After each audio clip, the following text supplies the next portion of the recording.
Hello, everyone, and welcome back to the Elite Racing Network for the Elite Formula One Championship presented by Shane D Designs. We are at Daytona tonight, with just two races left after tonight at Canada and Suzuka.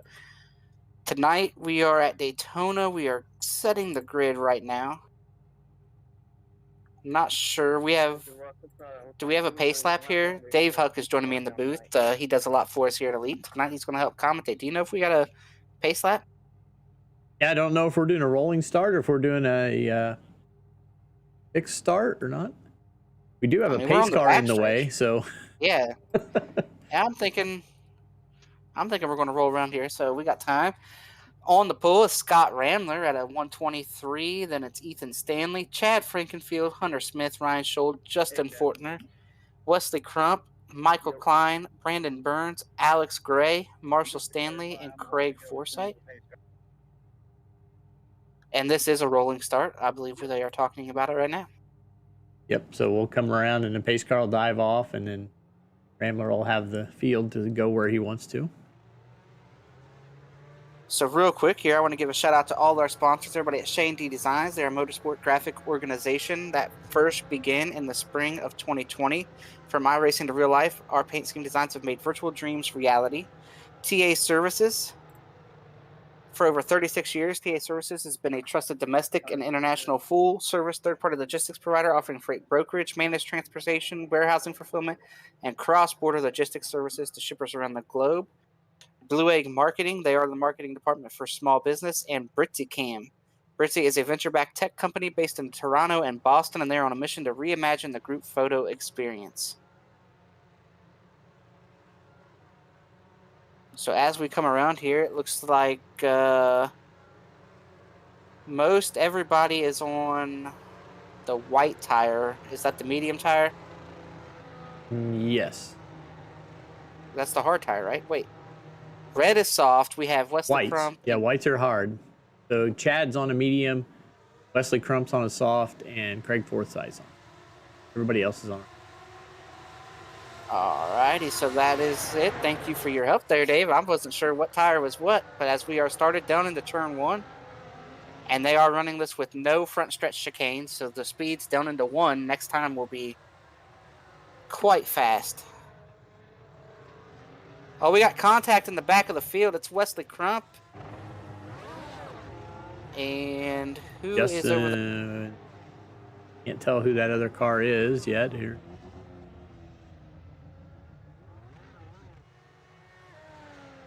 Justin Fortner. Ethan Stanley, was he involved? He's back in 10th place now. Oh, Stanley spun coming out. Yeah, coming out of that corner. Stanley tried to put the power down, looped it, spun through the grass, didn't hit anything. Take a look at that here. Whiskey Cast replay.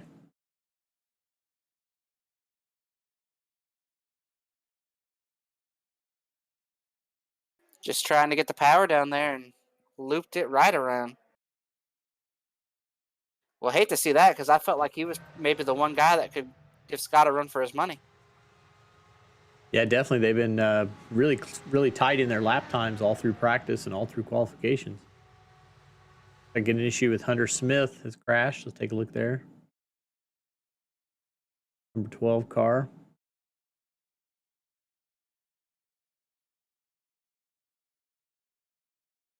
Same thing, just trying to put the power down. Same place.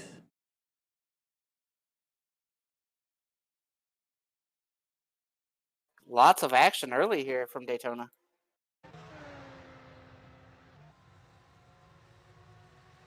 It's all behind Scott Ramler, who's got about a second and a half over Chad, Ryan Scholl, Marshall Stanley, Klein, Brandon Burns, Alex Gray, Justin Fortner, Ethan Stanley.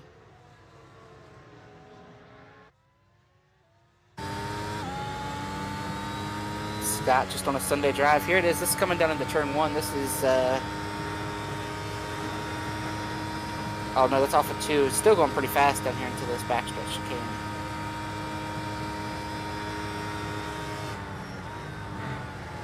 Now, Dave, I've got quite a few laps around here. I've ran in a few 24-hour races and drove some GTs, some prototypes. And as someone who's went through there pretty fast at some of those cars, it's incredible the amount of speed they're carrying through that chicane. Oh yeah, it'd be quite an experience. I know if they'd have put that front stretch chicane in there, it would have been even worse. But at the bus stop, they can at least get gathered up and go through there. Wow, and look how far he gets down into one before he even starts thinking about lifting. And that's right at 200 miles an hour down there into turn one. And if you got a tow, it's north of 200 by a wide margin. And these things stop on a dime. Yeah, the Best power brakes in steering all of them. and the brake systems are really quite impressive on that thing.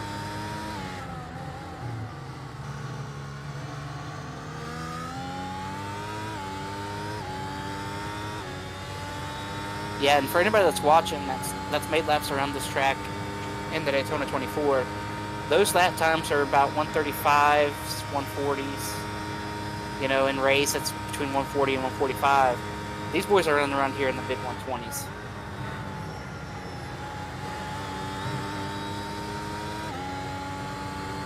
That's just incredible. Every time he goes to that bus stop, I'm just like, wow.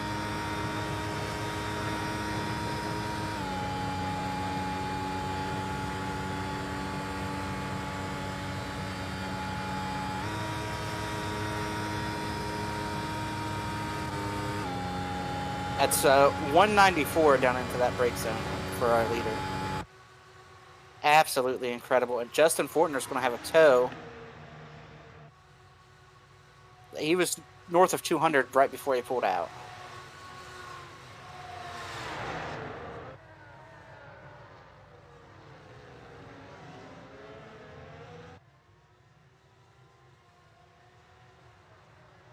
I'll tell you this, Chad Frankenfield is not letting Scott get away. Ethan Now, Stanley, I don't know if... back up to fourth. Yeah, it's a good recovery, but he's going to need a safety car, being 14 seconds back, 15 seconds back, whatever it's going to be. I have to think he probably had his sights set on racing for the win, and he is going to be racing maybe to get back to third.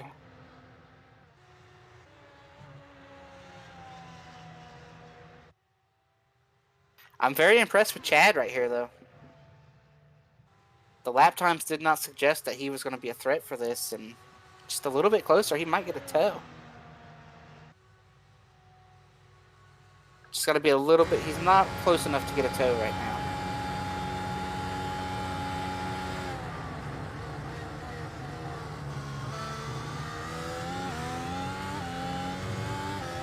Now, one thing here to point out, though, Chad is on the mediums versus Scott being on the hards.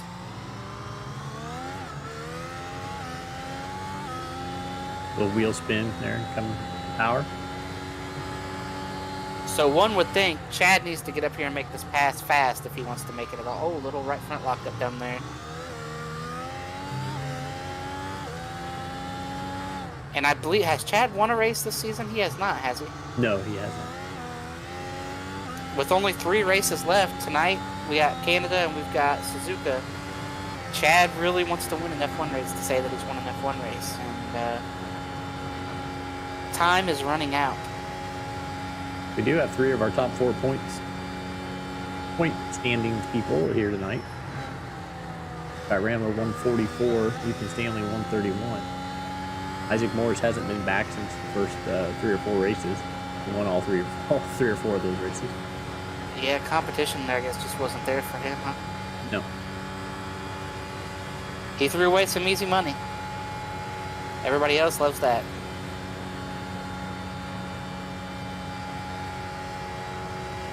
Isaac, if you're watching, you're still close enough if you want to come back and try to win the last 3 or the last 2 and still win this championship. It can be done.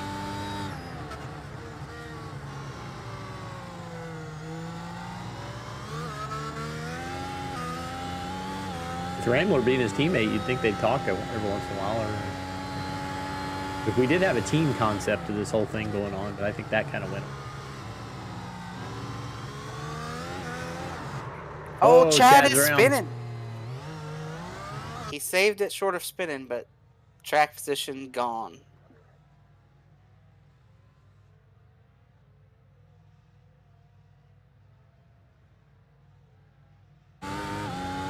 Yeah, it's no secret that this has not taken off quite like everybody thought it would. Back when these cars first came out, like before the season started, everybody practically begged Chad, "Hey, we need an F1 league. We need this. We need that. Let's make it happen. The car count will be there." And for about 2 or 3 races, the car count was there. But people just decided that they couldn't compete with some of those guys to win, and they ultimately didn't want to run if they didn't have a shot.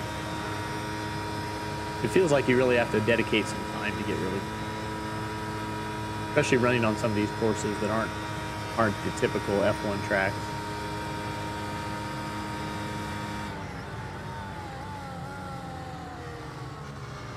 Yeah, it's frustrating to try something and fail. But Chad's massive lockup. He's off the track again. Oh, he's going to do a half spin again. Now Chad's in his own head. We're riding with Ryan Schultz. He's coming up right behind Chad now.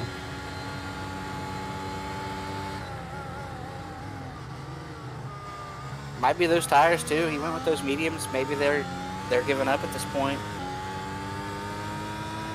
You have to think they'd last longer than seven laps. But then again, I mean, we're talking about tires that aren't made for this track, and this track, I have no idea how they wear on them. And Chad is driving, and he's driving as hard as he can. We saw him lock up the front tires quite a bit. He's working hard to stay with Scott as long as he, I'm telling if he maybe baked them too. He abused them. Oh, he's around coming out of the bus stop. Oh man, he's going to be lucky. He's hitting the wall. Nose first. Oh, Chad not happy either.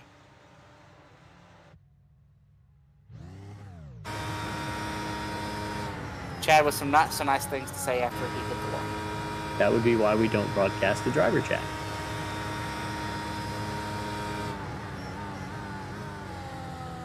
And I've already gotten in trouble one time this season. I cannot repeat what he said.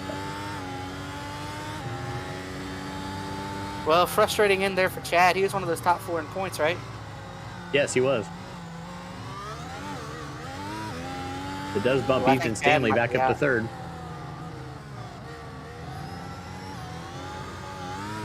Ooh, Ethan, nice little catch there.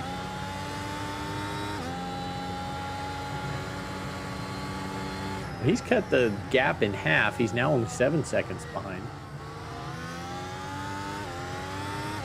And he's also on the hard tires. It'd be nice if Ethan could get there.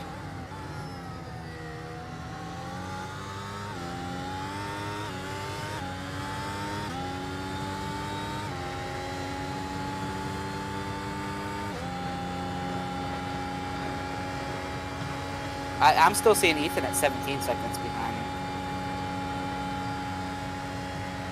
Oh, Justin Fortner. He's something just happened here. Yeah, that's my bad. Not sure what just happened to Justin Fortner. Oh, Brandon Burns. He's blending back on the racetrack.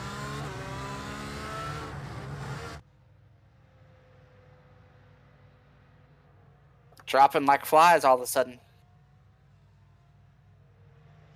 Yeah, hopefully we can keep some guys on the track and have some cars running at the end.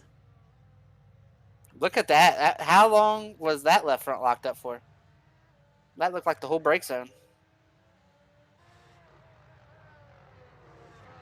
That's one of the cool things about iRacing too. He's out there a little bit. But being able to watch that lockup, I think that is so cool. That's something that we didn't have when I first got on the sim. And as the sim has went on, it's cool to see that in the rotors and whatnot. But that left front was locked up for a long time down to 1. Yeah, the details just getting so impressive. And rain coming soon. Maybe at some point here in the next year, Dave, we'll have a rain race in the Xfinity Series on Monday night. There you go. Chad will use it everywhere. Maybe even Richmond. We'll have an entire rain season. Rain will be in play for every race.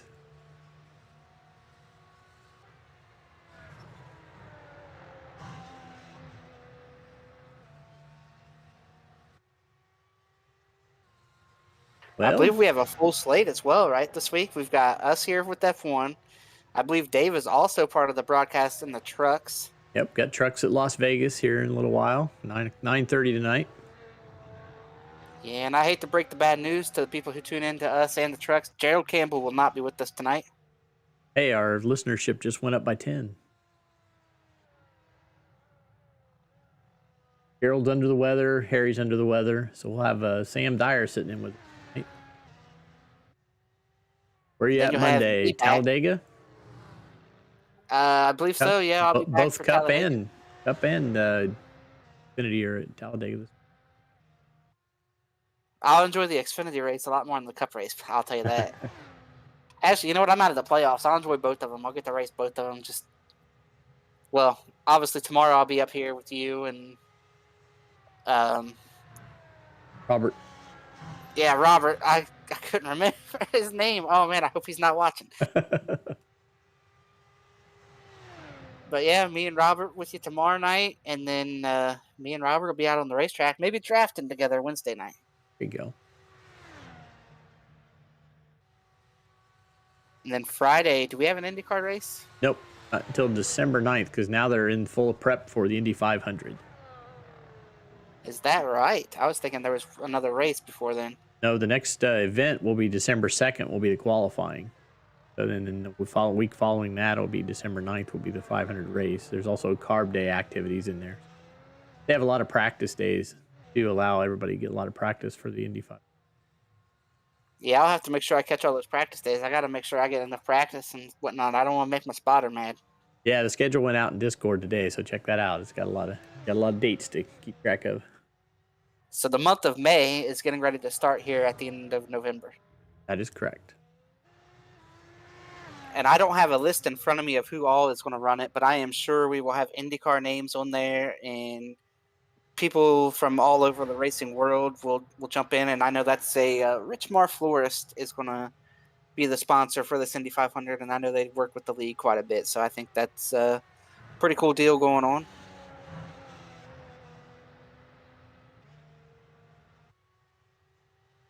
Scott Ramler driving away.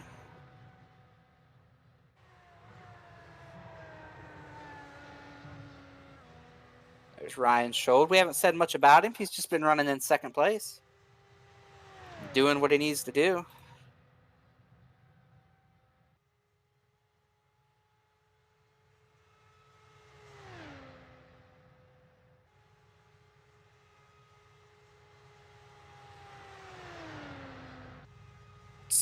Lost maybe about a half a second that lap or so.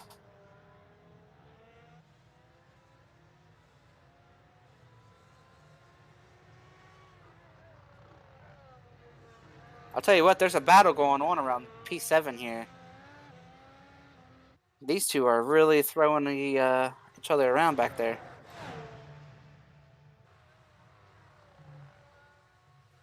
Side by side down on the bus stop. They're going to try to run through here side by side. Looks like Brandon gives up. Gave up a lot there, backed way off.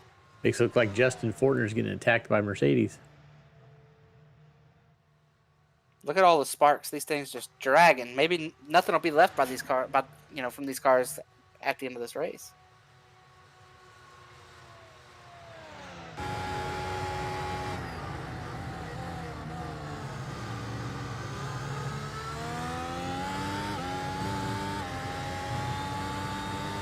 Justin's going to close the gap. Oh, that's pretty brave. Wow, he made it work. Oh, and the car behind him is spinning. Wesley Crump. If I had to guess, Wesley might not be too happy to get dove from that far back. He's going to say that messed up his line.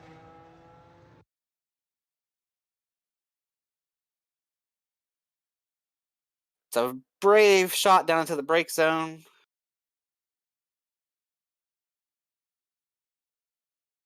Then Wesley just trying to get the power down. Yeah. Probably more on him putting the power down, not realizing he wasn't exactly where he normally was. Yeah, I can understand if he would have wrecked on entry, but here's Alex Gray, fellow Bengals fan. doing his best Houdini. Not sure what happened there. I think he must have glitched out during the crash because I saw his tire kind of repair itself, and then Brandon Burns down here.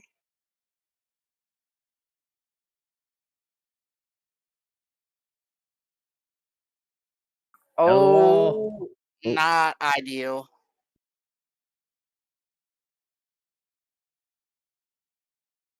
Well, that's not what you want to have. we're down to 8.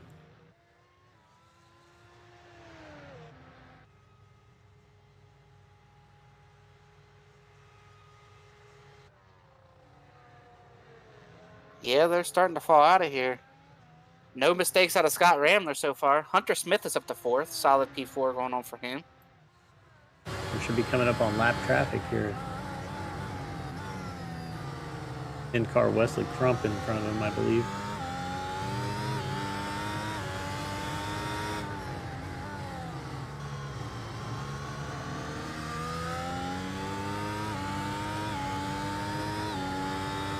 Not sure he's going to get to him before the bus stop, but he might make a pretty good run out of the bus stop at him. Scott being the fastest car, he is probably going to get close enough to get a tow down into 1. Let's watch this gap shrink here.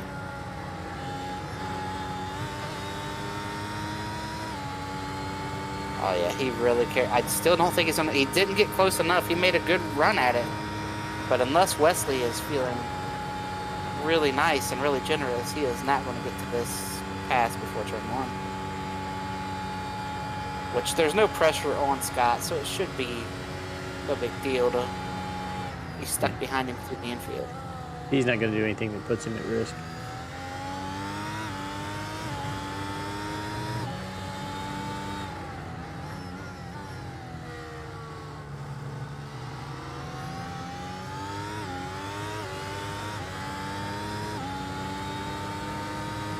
Closing in here on the lapper.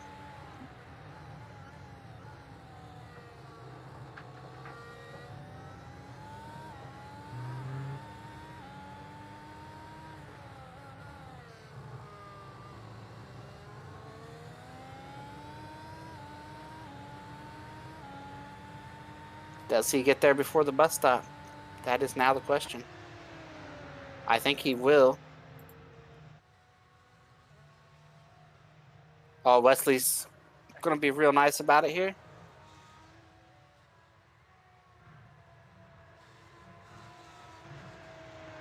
And he's lapped up to 6th place. Or through 7th place, anyway.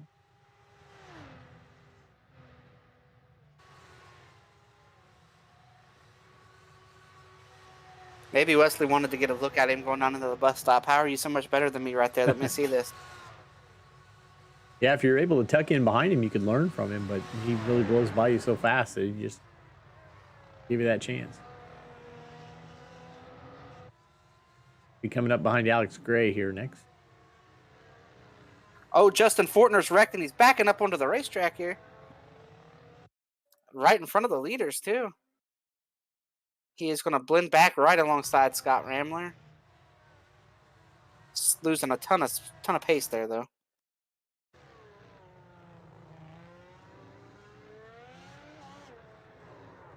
Oh, he chose to spin it back to the left instead of to the right. And that right about here is where I started getting nervous because I picked it up right as he was backing up. And I was like, oh, this is not good for the leaders. Or the leader. As Alex Gray has gotten lapped while we were going over all that.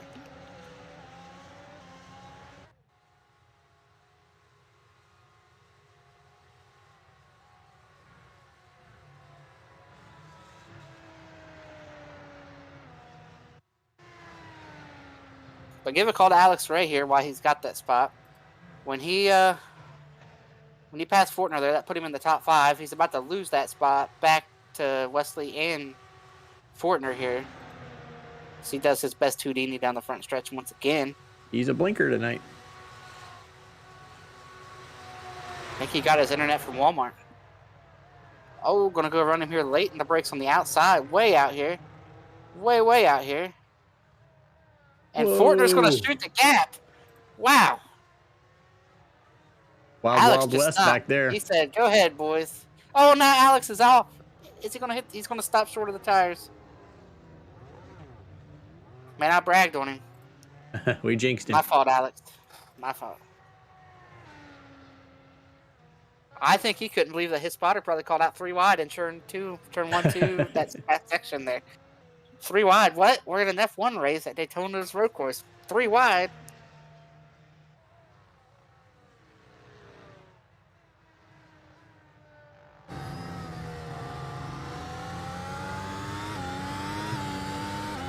Just 4 cars on the lead lap at this point.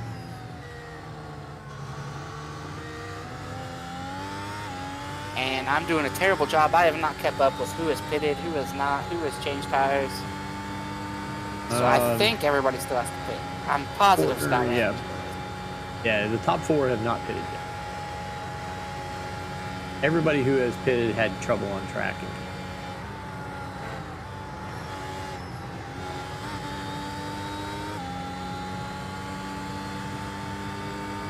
I just want to say shout out to Dave for having that stuff at the ready. I can bounce all around. Dave might not ever know where I'm going next. Keep it interesting. You keep it interesting.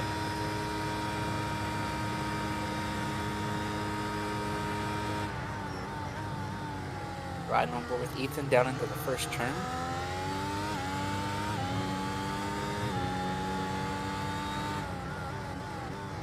Full nighttime here at Daytona.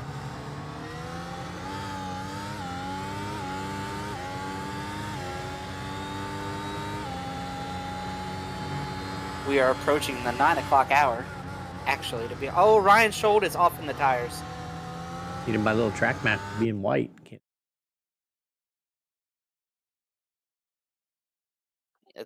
He had to have bent something there as hard as he just hit those tires. Yeah, the left front on his machine is bent pretty bad. He's gonna catch it with the rear, slam the left front in there.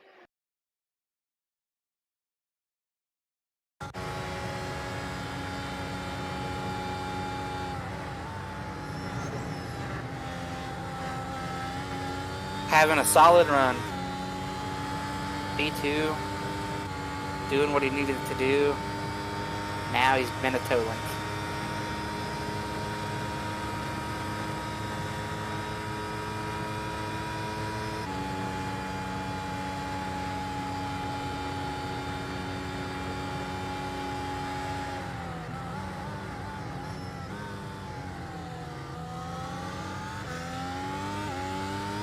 We also, coming up here in the future, still a couple months away, but I'll go ahead and start promoting it now. We've only got a few races left, so we got a big Dale Jr. Foundation event that's going to take place the first week of January. And oh wow, Ethan with a dive there on Alex Gray. I think Alex just almost stopped on him. I think Alex is. Oh, we got Schold off again. Yeah, it's Ryan Schold off. He's spinning now. That thing's bent. He's trying to do a driver job here, but it's. See how bent in that thing is there as he came at the camera? That toe is not straight on that machine.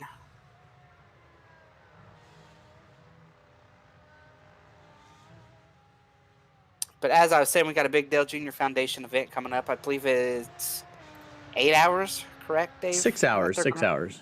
6 hours? Yes. I gave us a couple extra hours there. 6 hours at Indianapolis. On the road course. I'm not sure we officially have the cars that are going to be involved just yet.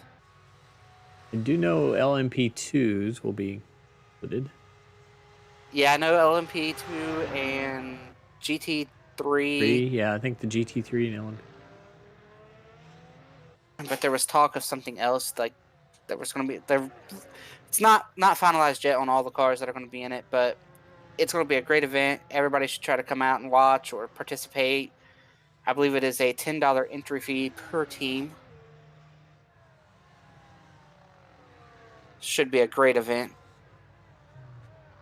I believe I have signed up. Dave, have you signed up? I'm going to do some broadcast work in that race, and I'm also looking for a team to run on. I really enjoy driving the GT3, so looking for a GT3 team to run on. But I will also be broadcasting probably, I would guess, a couple hours of that event. I assume I'll probably help in some capacity. I think the Rish usually has if I remember right, he does more of those endurance races and probably set up for that stuff a little better than I am. So, but I'll help out where I can. You want to drive too? You want to be on my team? Yeah, if you've ever, I probably put in all of maybe 50 laps on iRacing total. Not any, not gonna lose me to the track anytime soon. But yeah, those endurance races are a lot of fun, especially at tracks that you know. Oh, we got Wesley Crump doing some landscaping.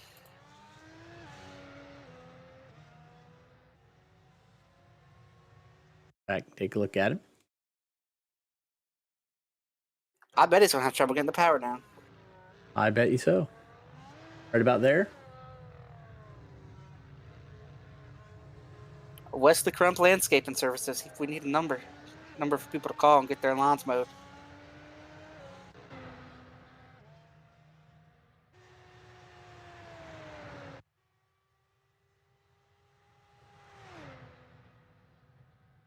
But yeah, those endurance races are always a lot of fun. They're a different kind of challenge.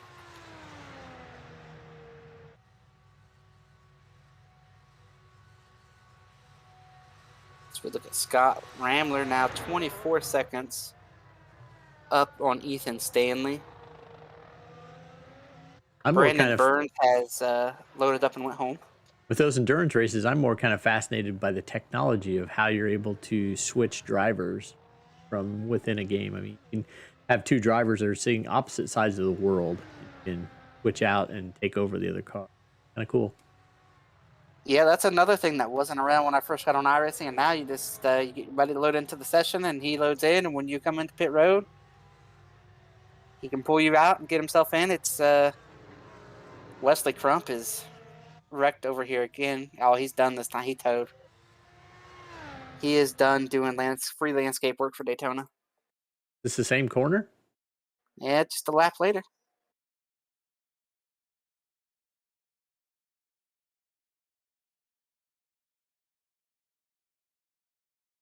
I Hey, believe there's he's going to go ahead and head right over to down these Talladega. tracks from next that last time.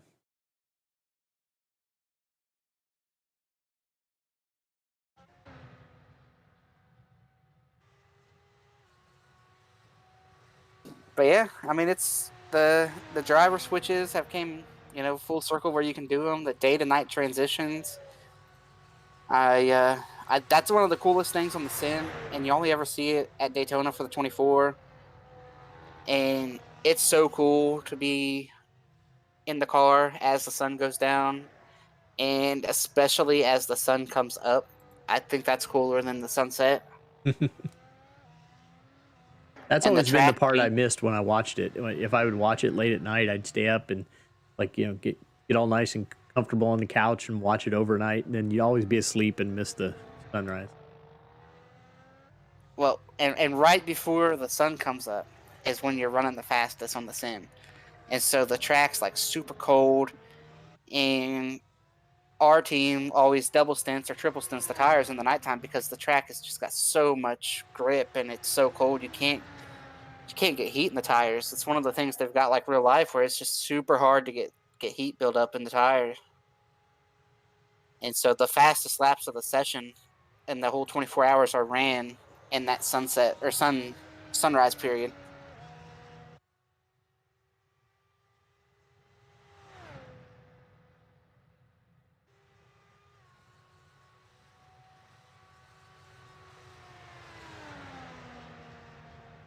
Taking a look here at Scott's. We're waiting on him to pit. We are about closing in on halfway.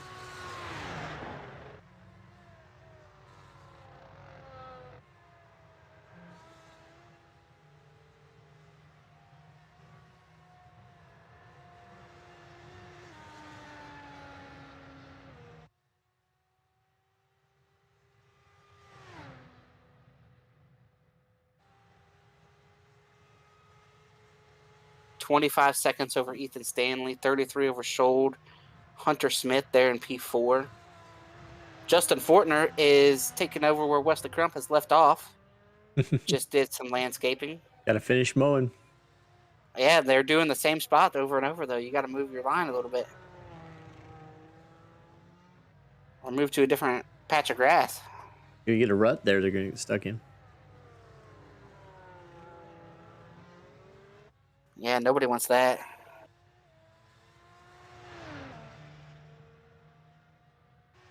Oh, Michael Klein. He's going to be all right, though. Oh, he was all right for that last corner.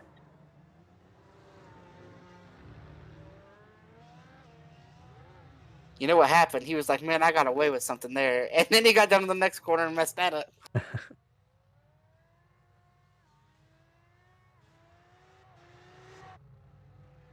Hunter Smith blending. These guys are doing a lot of landscape work down there.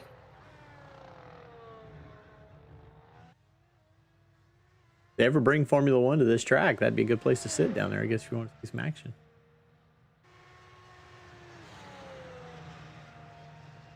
I don't know that F1 would ever come to Daytona. I am excited that they're adding some more U.S. states, but, I mean, we got to do something for the northern states here. Las Vegas, Austin, Florida. Let's get an F1 series back at, like, Indianapolis or up to Watkins Glen.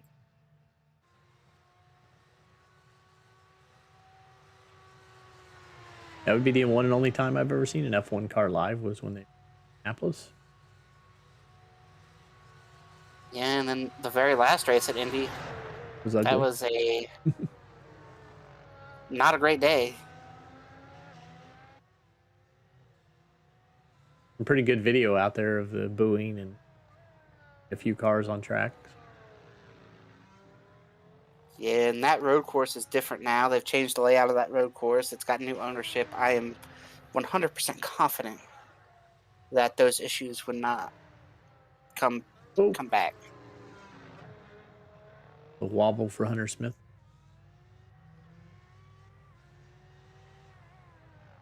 But how about Watkins Glen? I know the FIA inspected that racetrack. Was it earlier this year or late last year? That would be an entertaining F1 track. Entertaining and F1 are just two things that have trouble putting together these. Yeah, that would be a short course for them, but I mean, they could run the boot like IndyCar does. Or did. I don't believe IndyCar's been there for a few years.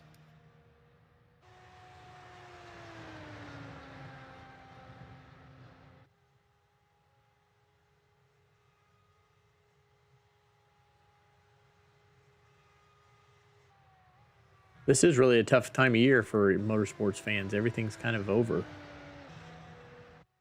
The off season, as it were. Michael Klein just getting back going once again. But yeah, I mean, you got one F1 race left, right? Abu Dhabi. Is that next week or the week after? I think it's week after, but nothing to decide really other than if you want to figure out second place. And NASCAR is over. IndyCar's been over for quite a while at this point. Yep. NHRA is still going on. Ron Capps won today. John Force had a very scary looking wreck, but he was okay. Did I see Tony Stewart is drag racing now? Yeah, he's been doing a little bit of drag racing. I know he married into that, but kind of a wild change for him. But there's still plenty of local short track racing going on. Plenty of racing will be coming right around the corner. I know a lot of the NASCAR guys go down and run in Australia here this time of year. But before you know it, it'll be Chili Bowl season and Snowball Derby and all that stuff coming right around the corner. It's not, as a racing fan, the off season is terrible, but we've got the shortest off season of any other. We got about 5 weeks of an off season where there's not something that's on TV. Yeah, it's true. You get spoiled. I mean, I always watch the Chili Bowl, the Snowball Derby, and that type of stuff. And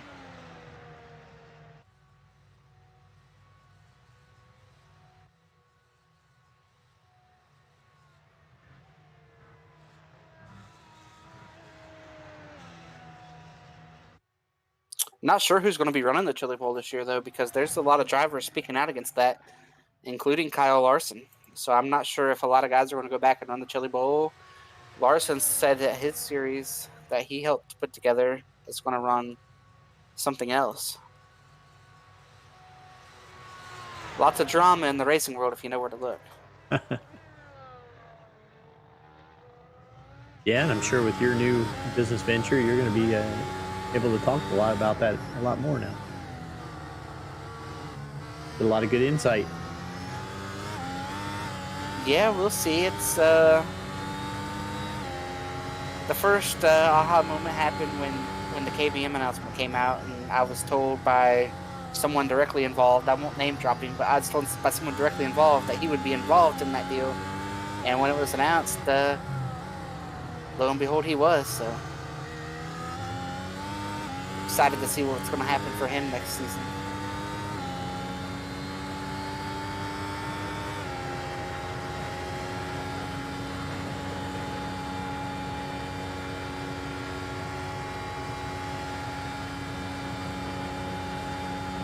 Justin Fortner off. Smith.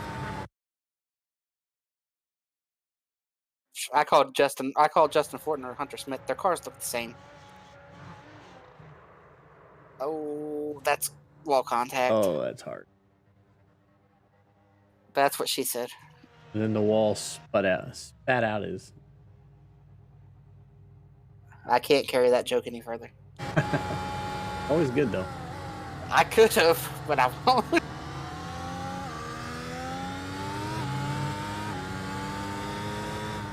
Oh, what are we down to? 5 cars now? I believe so. Maybe 6. Maybe 4. Is Michael Klein still running? Klein is still running. And so is Alex Gray. Gray. We're down to 6 cars, yeah. Justin Fortner's still in front of him, but that car's not running.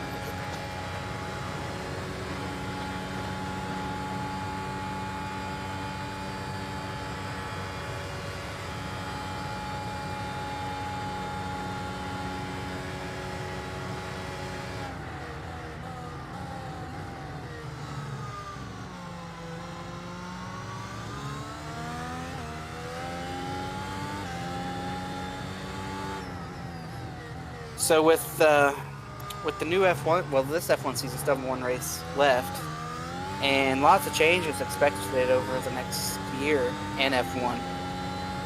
I feel like they're at the point here where it's going to be sink or swim.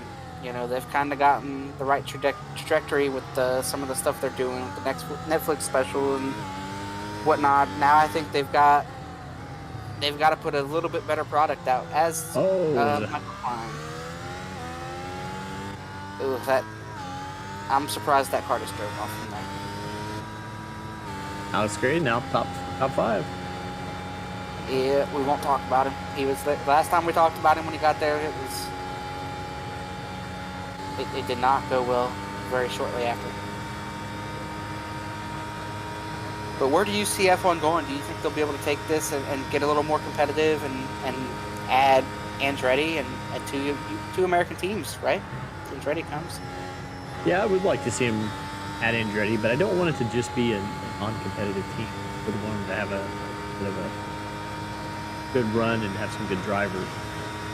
I just don't know. It's just so hard to tell with Formula One whether or not it's going to be competitive or not. You just really don't know until you come back out for that first race and you see what everybody has, because nobody really gains a whole lot during the year. Pretty much you have what you have. I guess Ferrari has fallen off a little bit this year. They started out much better than how they're finishing up. Mercedes has definitely come on, but not enough. So you can't really go out of the season. And Ferrari is also 4 cars now, stuff too, right? Haas is now really under their umbrella more than they have been in previous years. Yeah. So we'll see. Since it'll be the second year of this car, that'll be a little bit of advantage for the teams that are a little bit better engineering wise. So Mercedes and Red Bull come back better than what they were this year. So But I'm excited about him adding Andretti, and Mario Andretti has stated that it's going to be at least one American driver guaranteed, maybe two. And Andretti just built that big new building. well, they signed her to the long-term contract, so he's definitely got to be cool. Be the first one they try anyway. I believe that they have jumped through all the hoops, and I believe that Mario stated just a couple days ago, 2024 is their start year. That'd be good. Or they're shooting for 2024. So, like you said, one of them would probably be Herta, who would be the second. As Hunter Smith is doing landscaping. I would think if you're going to take a second driver, then you take somebody that's coming from the Formula One side already. So, not necessarily to say it could be Ricardo, but somebody who has some experience. You wouldn't want two brand new F1 drivers. Who knows? As often as Alonso changes teams, he could always jump back, run for Andretti before. Yeah, and Alonso would probably welcome that relationship because he has, he wants to run the Indy 500 again. Yeah. I am sure racing for Andretti, they would have a seat every year he wanted to run the 500, along with the full F1 schedule.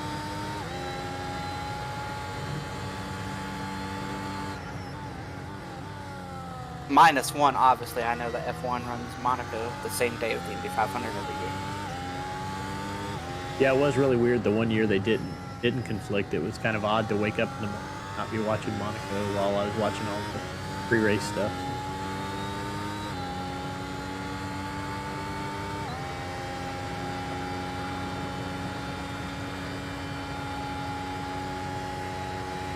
But who knows what driver contracts are going to work out and who would want to do what. I think Mick Schumacher has raced really, really well in the equipment that he is in. And I know that they've gotten more support this season from Ferrari and whatnot, and that they've all stepped up, and the team has had its probably best, most consistent season as a whole. But I think Mick races better, and Magnussen has qualified and practiced a little better than Mick. Yeah, it's always with Formula One, you kind of, since everybody's got two drivers, you have to find those cracks, right? You have to find where is the next opening going to come and how are they all going to shuffle through there. So it's like, how many more years is Lewis going to run? So when he retires, then who will be the next Mercedes driver? They've invested in George Russell now, but who will they move up? And then now you have this weekend with a little bit of a kink in the armor of Red Bull. Is there issues between Checo and Max?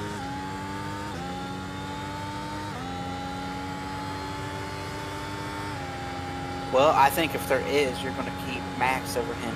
Definitely. Max is a better driver.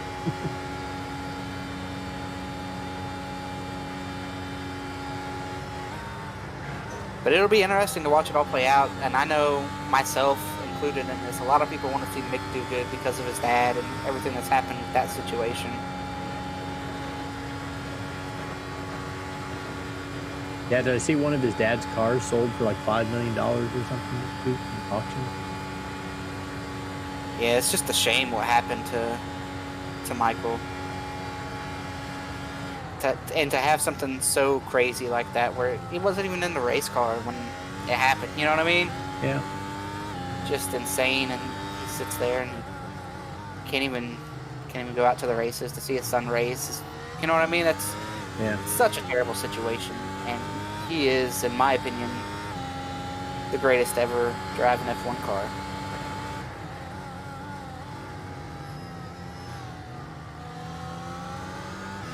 The other question going into Abu Dhabi is, is his streak going to be intact? Is he going to win a race? Yeah, he has to win, right? Yep.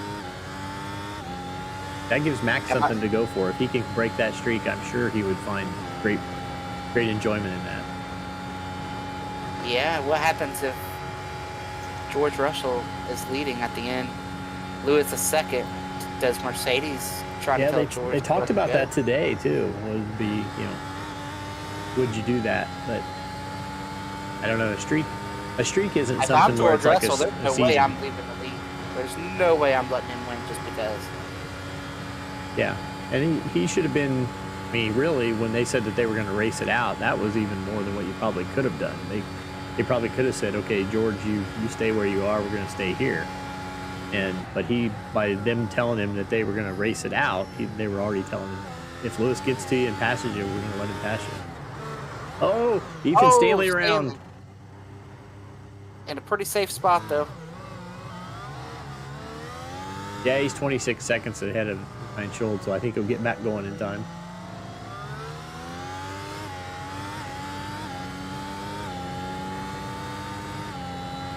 He cost himself about 7 seconds.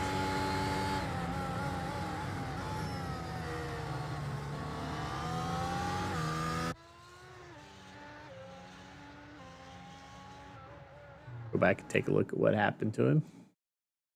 Saw it live, but above this time. Just clipped a little bit of that grass. The greatest thing that happened was he was able to stay on the pavement. Didn't really slide through the grass there. Stayed on that pavement. We still haven't had anybody pit in the top 5, so they will have to pit sometime and change their tires. Yeah, we're running out of laps here. We've got 17 to go here. Yep.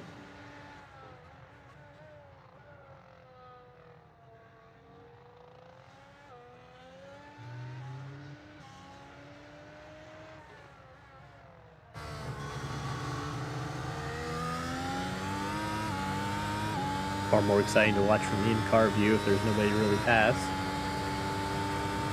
This is the fastest guy to ride on board with, too. But yeah, what would you do if you were in Russell's position and that comes across next week on the white flag lap? Hey, let your teammate win. I don't know, I've always been kind of a team player type person, I guess, with football background, but I would think as young as he is, I might do what I was told right now, knowing that that gives him a chip in his pocket for someday somebody will owe him. I don't know what it could be gained. Pull over and give up the win. It would depend on what the penalty would be if you didn't do it. If you exert your own free will and you don't follow the team orders, then what's the penalty? Well, and here's my thing. That winning that race does nothing for Lewis Hamilton except just keep that streak intact. It's not like he needs it for a points position or anything like that. So there's no way. And if they wanted to say something about it, I would say, listen, I'm not giving you a win. Those wins count. Those, in 50 years, my wins are still going to add up. Even if I'm not here, I'm still going to be, you just don't let somebody else win. Yeah, who's to say George doesn't go on his own run and then wishes he had that one back? And if Mercedes wanted to say, wanted to get real pushy, I would say then release me. But I'm not going to let him win. This wasn't anything other than his streak of winning a race every year. It wasn't helping the team. It wasn't a points. A lot of times when they ask those guys to do that, it's to help the points position. It's to help the team. It's not just because, that guy hasn't won this year. You know what? Lewis has had how many races have they ran this year to win? Yeah, I mean, he's had a chance every week, so could have if he wanted to. Yeah, and then you always have the conspiracy theorist in me that thinks that if they really wanted to do it, they could easily do it under a pit stop. Gun jams. Oh, look, oops. Lewis is in front now. Sorry. Well, a lot of times it's so hard because you're pitting so far out. I could have, if it was like NASCAR style and it's a green, white, checkered and you just wanted to make sure your teammate won, you could do that. But F1, you're pitting in the middle of the race. A lot of times you don't know where that stuff's going to play out and how it's going to lay out until after the cycle stops. I always worry with as much stuff as they have that's fly-by-wire and controlled from the pit box. It's just that they control a lot of the engine map modes and the fuel modes and all that they could easily just slow a car down if they really wanted to. And I don't know that you would really be able to, not really against the rules, it would be within the in the team's control. Yeah, but do you want to make George Russell mad? Mad enough to where he just says, I ain't coming back? I don't know. Do you want to make Total Like, it's Wolf one mad? thing to ask him and give him the option, but it would be another thing to do it to him and to do something like that. Like, George Russell would be, he would liable to be, I'm out. And then you got Red Bull, whatever's going on over there. I'm sure they would gladly have him come over and be teammates with Max, who has the same mentality of, hey, that would be a match made in heaven. Neither guy wanted to cut their teammate a break for Would different it be reasons. though? Would it be, Chris, to have two guys with the same mentality as teammates? I don't think that works. I think that works the opposite. I think you Well, I need to think it works have. because the team wouldn't ask and the drivers wouldn't expect it. So it's one thing if your driver expects it, like, oh, you told him, okay, it's another thing for if it's those two guys, neither expects it, so neither it wouldn't be an issue. Yeah, I just don't think that. I don't think it ever works really well if you have two alphas on it. I think you always need somebody that's a little bit of a wingman, steps his wingman. That's when it works best. You get a lot of Jeff conflict. It makes Gordon and better Jimmy Johnson stories, were on the same team for a long time. and the fireworks make better stories. Definitely, Rosberg and Hamilton days were certainly fun.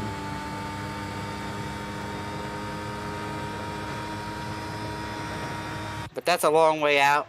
That's another week away. And we do have back-to-back weeks, so we'll get to talk about. Well, no, I think you said it was 2 weeks, so we won't get to talk about it next week. Yeah, I'm pretty sure they're all. I think they would get from Brazil to Abu Dhabi, and I could be wrong. I'll look it up. Yeah, 2 weeks puts us at Thanksgiving, right? Look it up. Of course, Thanksgiving is an American holiday, so that might not make a difference for them. November 20th. That is a week from today. All right, so we'll be able to talk about it. Abu Dhabi. Like the Flintstone Grand Prix, the Abu Dhabi Doo.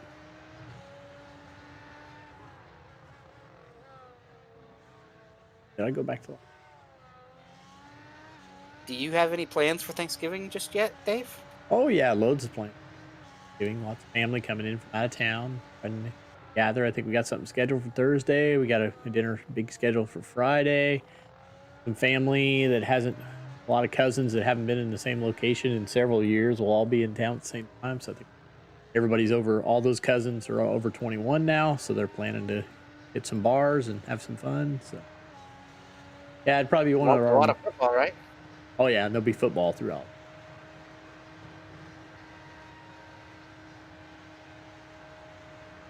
Yeah, it used to be for years. My Thanksgiving weekend was always booked with football when I was coaching. Always the state finals, Indiana state final, always on Thanksgiving weekend. Thursday would be for food. Friday would be be down there watching state finals. Saturday state finals. Maybe a Purdue Indiana bucket game if there was one there, and then if it was a perfect weekend, you'd have a Colts game on Sundays. Loads of football. You keeping up with college football right now? Oh yeah, oh yeah. How about TCU beating Texas, staying undefeated? Yeah, I'd like to see them stay up in there. That kind of throws a wrench into the whole plan. I don't know how they'll compete. If they drew, they would probably be the 4 seed, right? So they'd probably get Georgia in the first round. Hunter Smith he's doing some big landscaping. Pick him out. He's still landscaping right now as we look at this replay.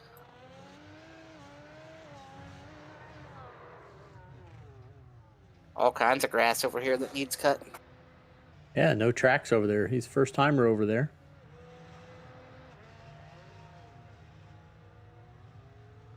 But yeah, I like TCU, and I do think they have one of the better college quarterbacks and offenses, so I think they'll be able to compete.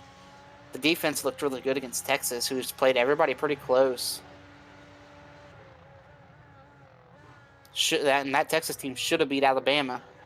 Of course, now Alabama has 2 losses, so Alabama's not quite the superpower that they have been, as Michael Klein is sitting backwards. 3-point turn here from Michael Klein. He's trying to get it righted.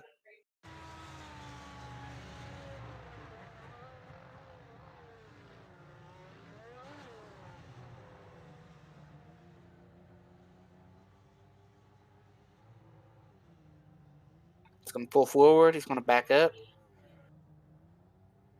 quick little 3-point turn there. If you had a full field, you couldn't do that kind of thing. You can do it when there's 6 cars on the track. Believe you me, he was still nervous with this other 5 cars out there. Like, oh, is everybody coming? Finally have somebody come into pit lane. Hunter Smith, pit lane. Well, he just did. He's got grass all over those tires. So he's now on mediums. He switches to the mediums. Ryan Schuld came in when we weren't watching at lap 36 and put on his medium. Rambler, Ethan Stanley, and Alex Gray have yet. Rambler is probably going to run to some point and get softs.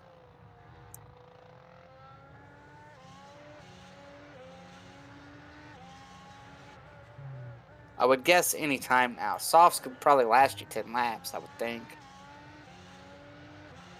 Listen to you. Earlier in the race, you're talking about the hards not lasting 7 laps. Now you think that the softs are going to last? The mediums. Well, and that was more with the driver.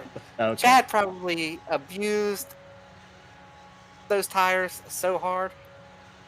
Scott's a finesser. He's not going to abuse those tires at all. He's going to get them all equally used, not abuse any of them. He's just literally out for another Sunday drive.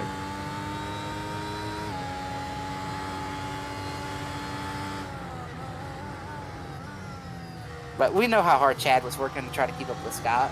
He was just overworking the tires. I think Scott can make softs last 10 laps. And Chad wrecked, lap 7.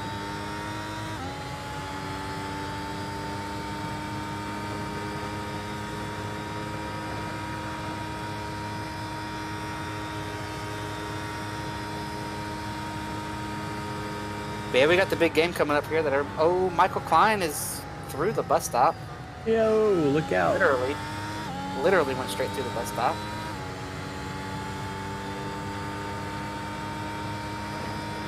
Which big game's that?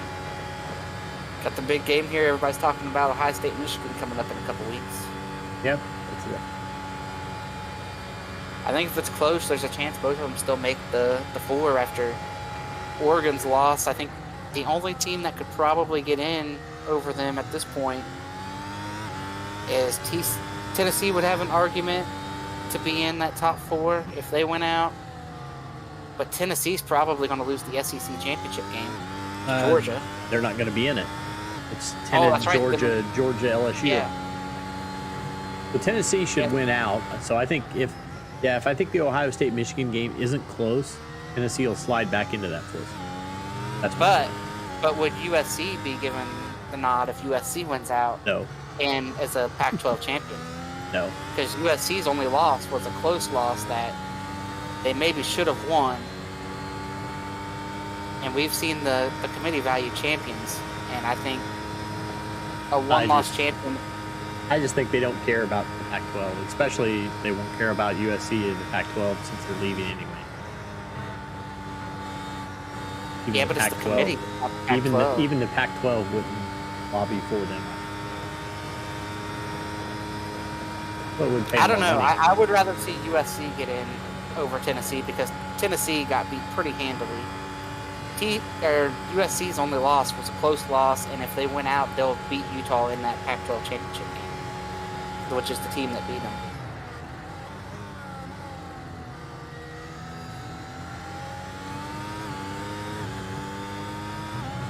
But either way, I think, like we've already said, if Michigan and Ohio State play close, if that's within 10 points, both of them probably make the. Where is that game this year? It is in the shoe, I believe. And they would probably definitely be at least probably 6-point favorites. I don't think the Ohio haven't State really been tested though. I think Michigan's better. Ohio State's offensive line and defensive line is not great, and I don't think the Ohio State quarterback is that great. But I do think Ohio State has the best wide receiver in the country. Marvin Harrison, and maybe the best. Yeah, Marvin Harrison, and I think Ohio State probably has the best secondary in the country. Alex Gray off track. Sorry, we interrupt our NCAA football competition or talk about the competition. Oh yeah, Alex Gray, there he is, still doing his Houdinis, but he still is running P5, and he's on pit road right now.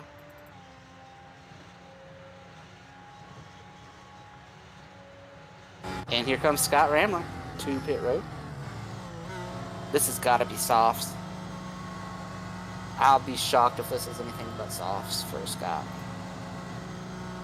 Well, he's already on hards. He could just go mediums. Yeah, but you want that fast lap.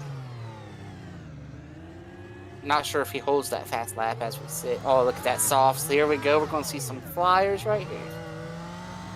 The best time is he currently holds it 122.98. He'll beat that by 2 seconds on these softs, at least. This is going to be qualifying and a half. Puts him on the edge.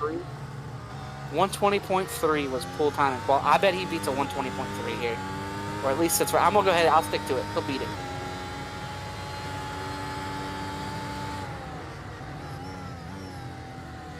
But yeah, that Marvin Harrison Jr. kid, he is really good.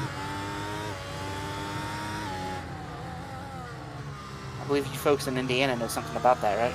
Oh, yeah. Hung around in the sidelines of the RCA Dome for a lot of years.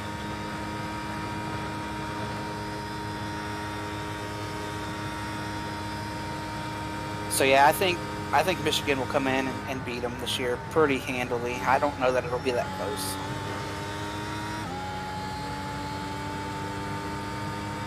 I think this is one of the weaker Ohio State teams, and like you said, they haven't even been challenged, and they've still not looked great. I will tell you this: I am from the state. I live in the state. I am not a Buckeye fan. I am not an Ohio State fan by any stretch, but I'm not a Michigan fan either.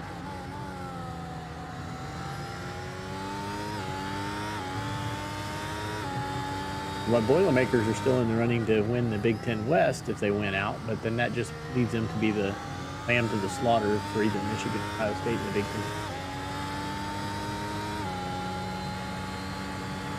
Yeah, because that's played in the Dome, right? Yep. Yeah. Well, that would be fun to go to, but it would probably not. Kind of like a couple years ago when we finally made it back to a bowl game and went to Music City Bowl and played Auburn. Went down there. It was a great trip, great fun, and then. So, what do you think about the Big Ten expanding? I'm not. I think it was a weird thing to do, but I think they wanted to keep up with the SEC, so they wanted to grab two big name schools. So USC and UCLA are definitely big names. I don't know how they work it in. USC's on the upswing now. I don't know how they work it in with all the travel with all the other sports, but I would think you'd have to work out stuff to where you go out west and you stay out west. They both of them come back and forth across the country. Yeah, it'll be interesting to see how that works out. But with modern travel, there's a 121.7 right there, so not quite what I thought he was going to get to. But that was his first lap. And he is catching Alex Gray right here, so this is not ideal. Dust him off pretty quick. Yeah, but he's going to have to slow up a little bit, more than likely. Yeah, he lost this lap.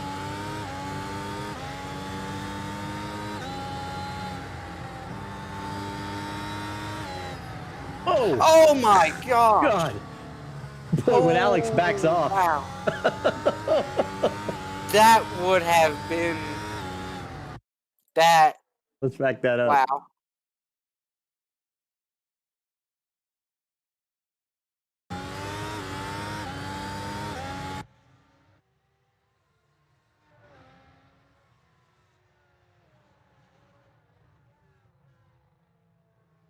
Wow. That went by quick. That was incredible. Can we get an aerial view on that? Because they registered a 0x is what the drivers are saying, but it was no contact as well. That's incredible. That would have been... Scott would have been very upset after that. Yeah, went through that Tell you right rear what, that tire. is close. At least on our image, he went his left front went through the right rear tire. So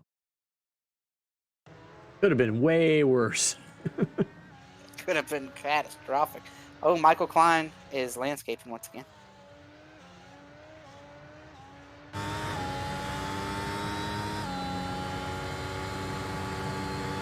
Oh, Ryan Schultz is backwards. Well, that's less than ideal.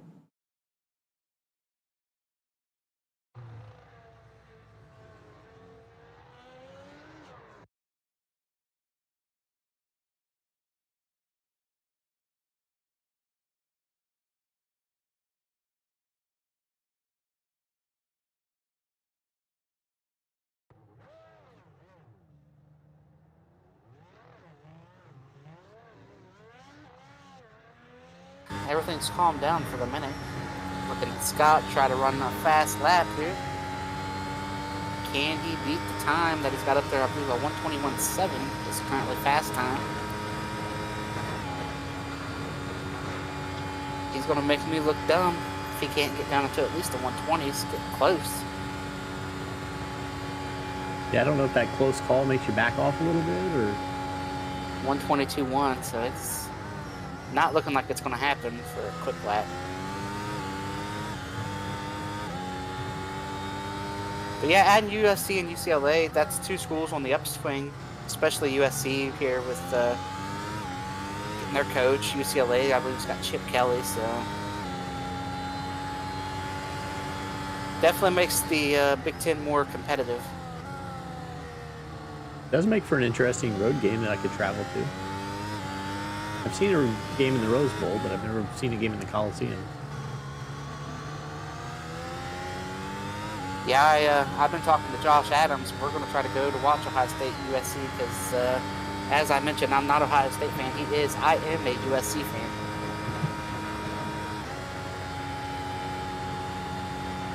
So that would be pretty fun there for one of us, and for the other one, it would be a terrible car ride home.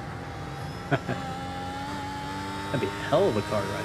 Oh, you're talking about seeing him at Columbus. Okay. Yeah, we're talking about seeing him out of Columbus here. That's a little easier, I guess.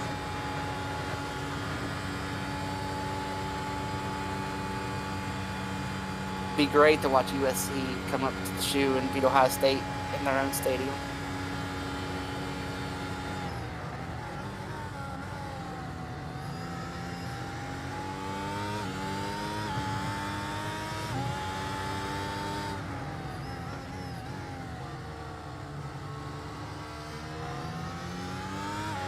I do not think Scott is going to even touch that lap time. He might have backed off just because of everything that went on there. It's third place right in front of him, Ryan Schultz, I believe. That's correct, right? That's Ryan Schultz Yes. in front of him.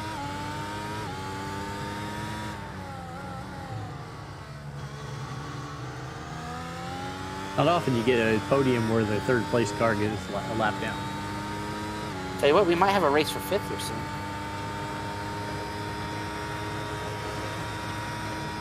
Might be the closest battle on the track.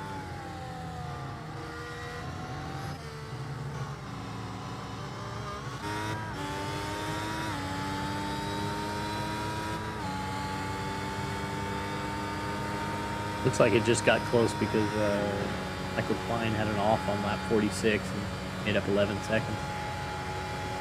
Other than that, he was putting 2 seconds a lap on. Should pull away. Just 2 laps to go at the line. Leader takes 2 to go.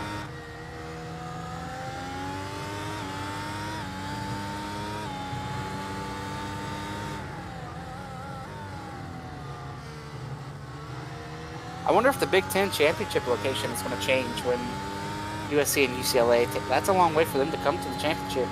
Too bad. They should have thought about that before they joined. What are they going to do? Just saying, What are they going to do? maybe Have it in Tulsa? Let's do it in Tulsa. That's right, yeah.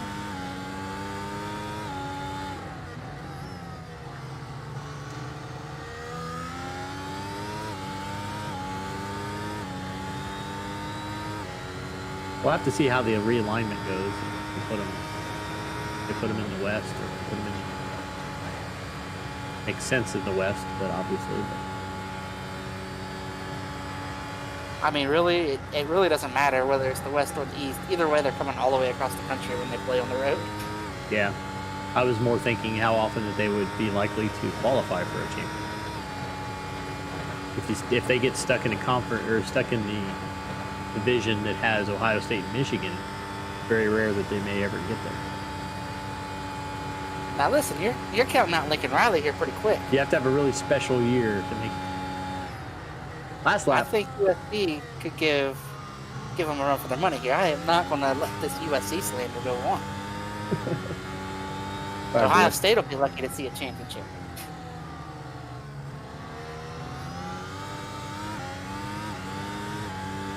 Scott making a pass there to third place. Ryan's like, man, why are you going to pass me? I'm like, just sit there. You got a 40-second lead. You didn't need to pass me. At least let me get on the lead. That. No, Scott, he's trying to chase down Ethan. He wants to lap everybody. Ethan's going to have a big, like, he firewall deep kind of wreck. I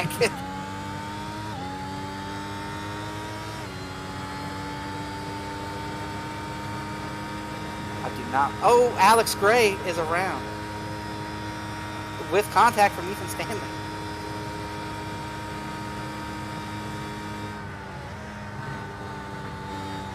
I believe some lag might have been involved.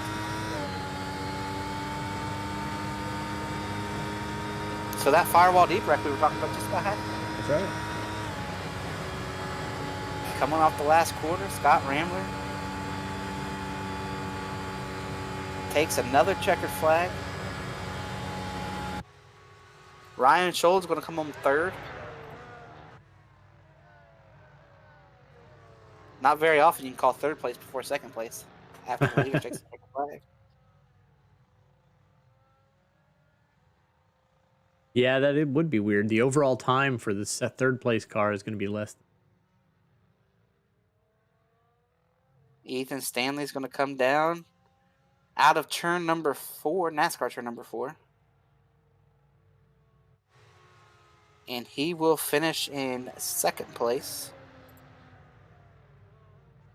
With Scholl, Hunter Smith, Michael Klein, Alex Gray coming off the corner, and that's going to be the last car to finish, I believe.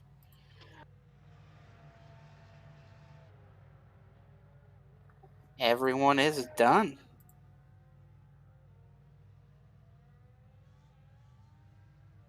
There are results up here on the screen for you. They are. As you just stated. Yep. Ramler, Stanley, Scholl, Smith, Klein, Gray, Fortner, Crump, Burns, Frankenfield, Stanley, and Forsythe.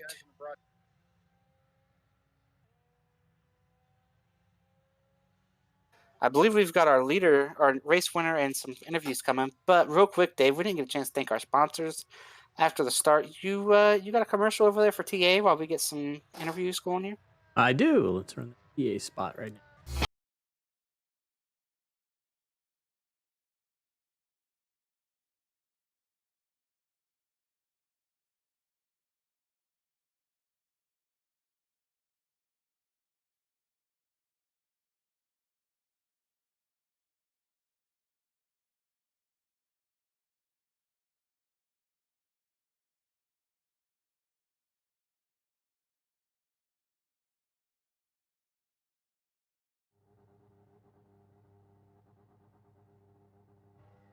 And we are back, just awaiting our interviews here. Scott Ramler does some NASCAR-style burnouts here on the front stretch. All right, we are now joined by Ethan Stanley. Ethan, a P2. It was not the way you wanted to start the race, and almost there at the end, not the way you wanted to end it, but you were able to get through that deal with Alex over there. Take us through your race and maybe some things you'd like to have back there to have a shot to race Scott for this win. Yeah, I mean, lap 1, I think it was turn 3. I mean, just kind of lost it, and that was my problem corner the whole time. I was able to bring it back and get by everybody and eventually get by Scholl.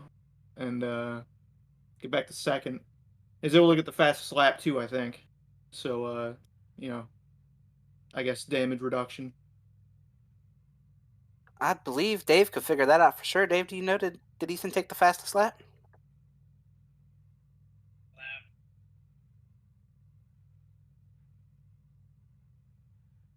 Well, there you go. Official word there. You did get that best lap. Not the win, but you got something out of it.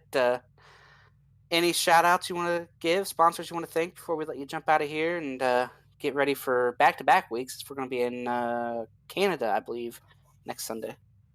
Yeah. Shout out to my sponsors: Glitch Energy, Killer Jerky, 3Chi, and esportsfurniture.com. Thanks to my team, Quan Threat. Thanks to you guys for making it broadcast happen, and thanks to Chad for the league and everybody that makes it happen. Hope to have a good result in the truck race in about an hour's time. Yeah, you're going to come back up and talk to Dave twice tonight? I'm Awesome. hoping, but we'll see. Well, all right, Ethan. Good luck next week in Canada. Don't mess up there early in the race. We got to see. We want to see a good battle there at the end for the win instead of Scott just being able to sit out there and ride. Although it wasn't a ride, he almost had an issue there as well, and let you win the thing. We're there with about 3 to go.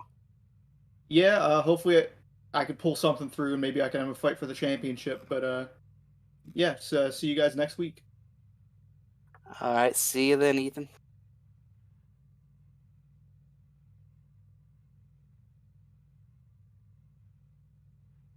Whoops. There we go. Now we got Scott.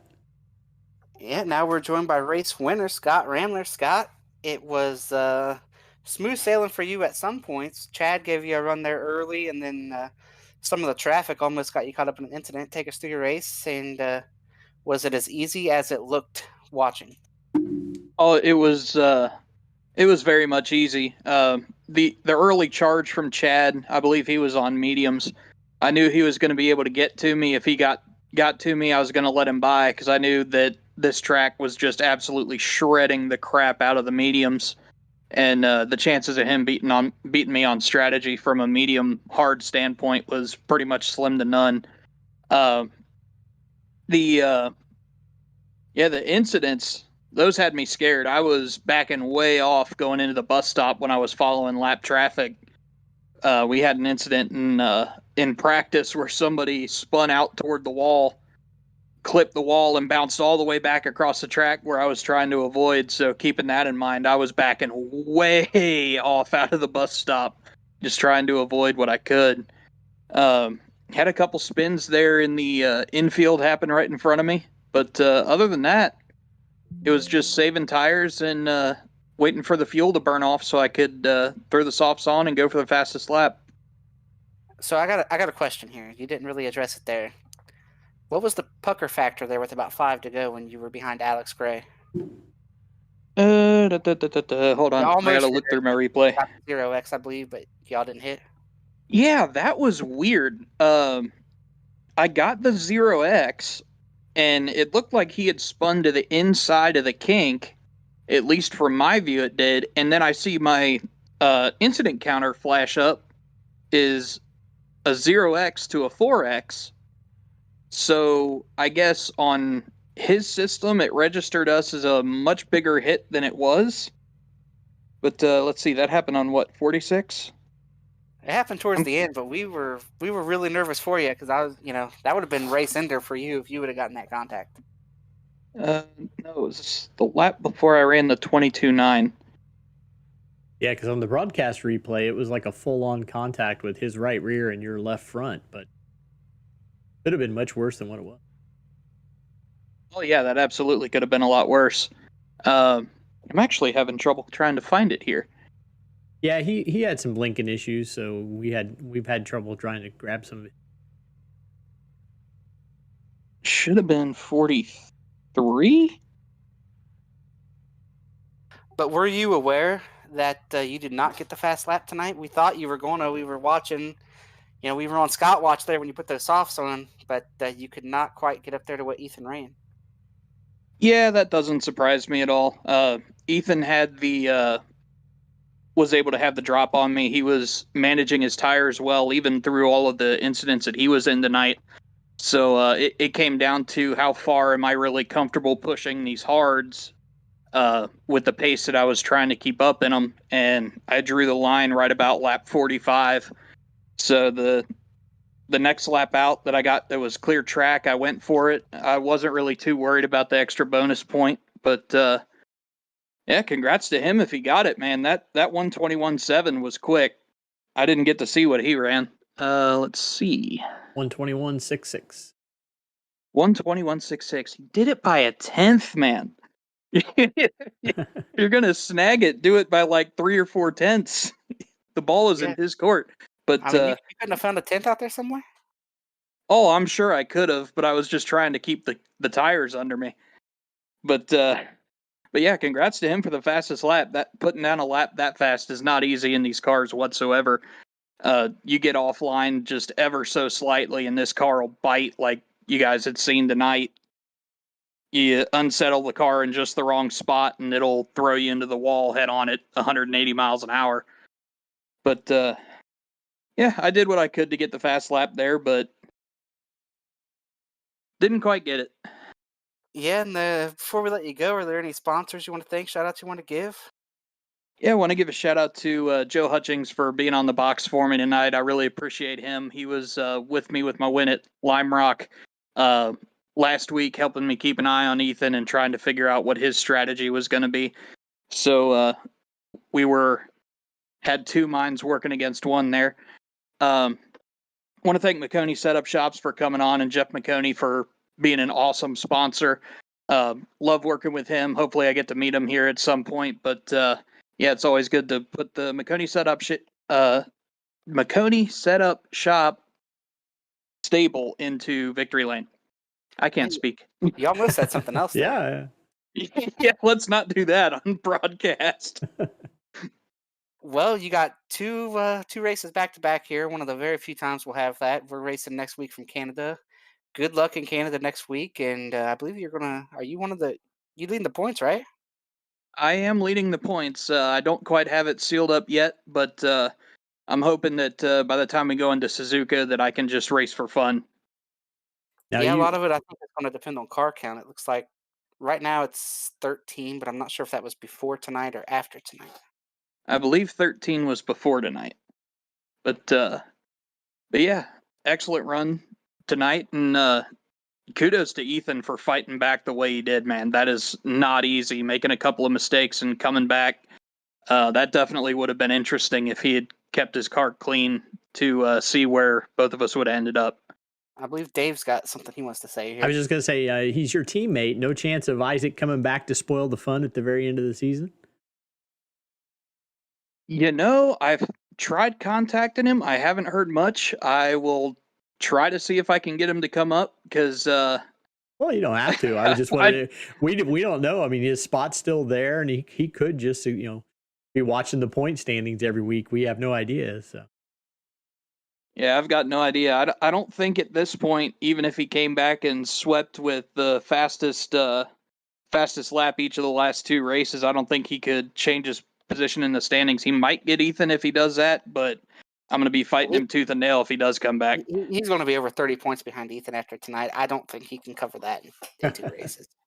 Right, yeah. We don't have the car count for that. Tonight was the best car count we've had in a while, and it was, what, 10, 12? Yeah, and thanks to all the guys that came out tonight to try a hand at it. I know that Chad was looking toward some of the other leagues with guys that don't have F1 experience, and they got to see just how savage this car can be to people who push it a little too hard. But yeah, we will let you get out of here. I know Dave's got to do trucks here, and I'm sure you want to get ready and start practicing for Canada. So congrats on your run tonight, and we will see you next week when we are in Canada. All right. Thank you, guys. Have a good one.